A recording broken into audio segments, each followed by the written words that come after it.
Hey YouTube, Puppeteer53094 here. I haven't done a video in a while, so I'm gonna do an update kind of things when I did what I thought was gonna be the top tier decks coming in for the format, and I was going off the OCG list, and apparently that wasn't ours at whatsoever. But after seeing what's going on at locals and YCS and all that other good stuff, figured I'd give a couple of decks I have an idea of, and people gave them responses back from they thought was going to be in the top tier, and they were right. Some of them, decks I didn't even think about. First we'll go with Dragon Plants. Unfortunately, they're still around. I played against one for the first time I've seen it, you know, videos and stuff like that. I've seen it, and then I played against it at locals. It does have some weaknesses. Yeah, it's still just as bad a deck to play against as anything if you're not playing one of the top tier decks. But fortunately, still good. But in this format, I'm really seeing the possibility for really good control decks with Heavy Storm being gone, and there's not a lot of trap removal cards that you can really get around and everything.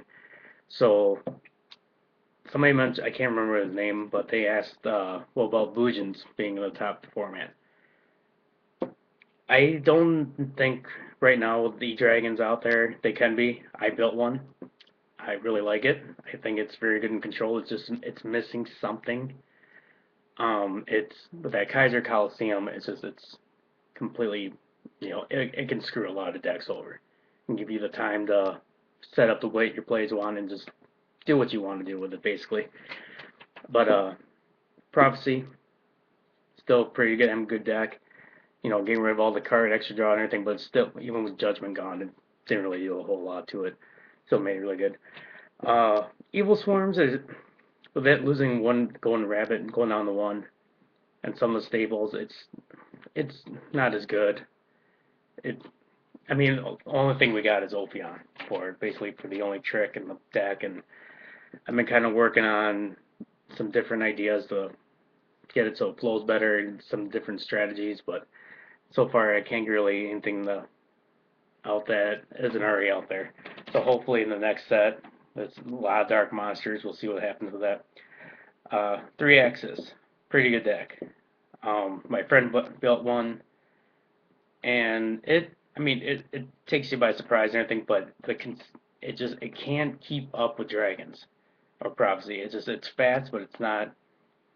They have too many tricks up their sleeves to really get it going, and it is a good deck. I'll give it that. I'd never played one before. I never really seen one before. Every time I went to locals and played, it was all the same thing: prophecy, dragons, evil swarm gadgets, Blackwing deck here and there, but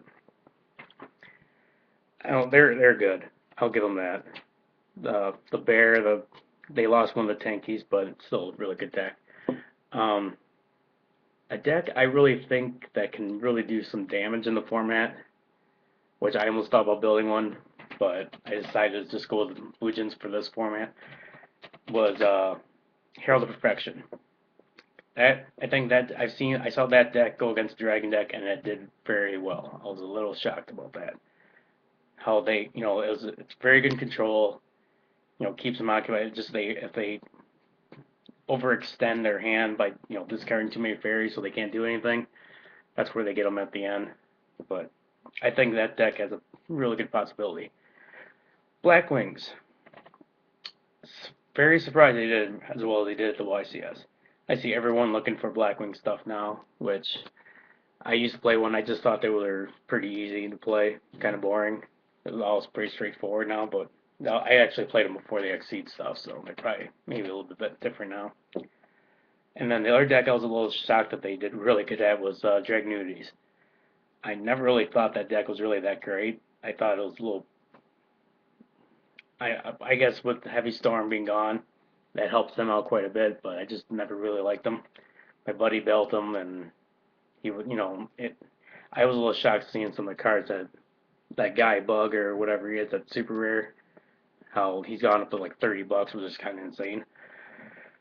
But other than that, Dragnudities, with all the stuff being gone, they have a good shot. You know, you can run 3 MSTs.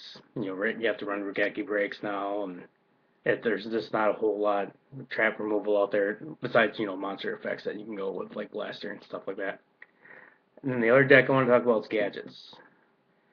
One of my buddies is working on a gadget deck that's a hybrid of gadgets and Fire Fist. It's coming around. It's a little shocking. It's because they're already fast on their own, and then throw just, you know, bears and tankies in there, and just a couple of your staple Beast Warrior guys in there, and I think it has a possibility. It's like it I don't know what it has the possibility. I'm not gonna give it it's gonna be great or anything like that, but it has the possibility of, you know, beating, you know, Black Wings, I think. But I still think Herald's Perfection has a really good chance to do it. Bujins, right now, they're it's a very good structure control deck. I really like playing it. I think it's going to get a little bit more help in the next set for Shadow Specters, but other than that, you know, it can't keep up. You know, I've had card destruction, awesome. Right now I threw Morphing Jar in there to help, you know, discard some of those guys, get them in the graveyard and all that good stuff. But that's it for those decks and everything. I figured I'd add this in there too. Cards I think you maybe want to pick up since the format's only every 3-4 months now. Cards I've been looking at that I'm starting to actually pick up now because I think it might come on ban. I see Premature Burial possibly coming back. That I don't see that being, you know, it's a Monster Reborn, yeah, but Monster Reborn was bad because you can go on either other graveyard. Premature Burial, pay 800 life points, it's an equip card, still can get rid of it. So I can see that card coming back. Brain Control, possibility. You know, 800, I think, I can't remember what it was, 800 life points too, in order to take control of the monster, I think, until the end of the turn. Trishula, we know it's going to eventually come back because it's in the OCG, so we're going to get it back very, very shortly. If not this next format, but the format after. Giant Trunade, I think, has a possibility of coming back. I don't think Heavy Storm will come back next format, but Giant Trunade would be one to pick up too. And as of right now, I see cards going that probably end up going to go up. I think Star Eater, it's sitting pretty at like 20. I think I can see it going up to 30. I've seen it in a couple of the Blue Eye structure decks, getting that one out instead, and it's, you know, it's easier to get out in that one, so I think it's pretty good. And Yamato. I think Yamato is, you know, it's already sitting at $30, $35 right now. And I think it's going to get up to the 40 range by the time next set comes out. If you don't have them, it's going to get up even higher because of the more Bujin support coming out for it. But tell me what you think. Subscribe, like, whatever. I like reading comments. You guys send me stuff and everything, and there's some stuff I might forget or whatever. But let me know what you think. Later.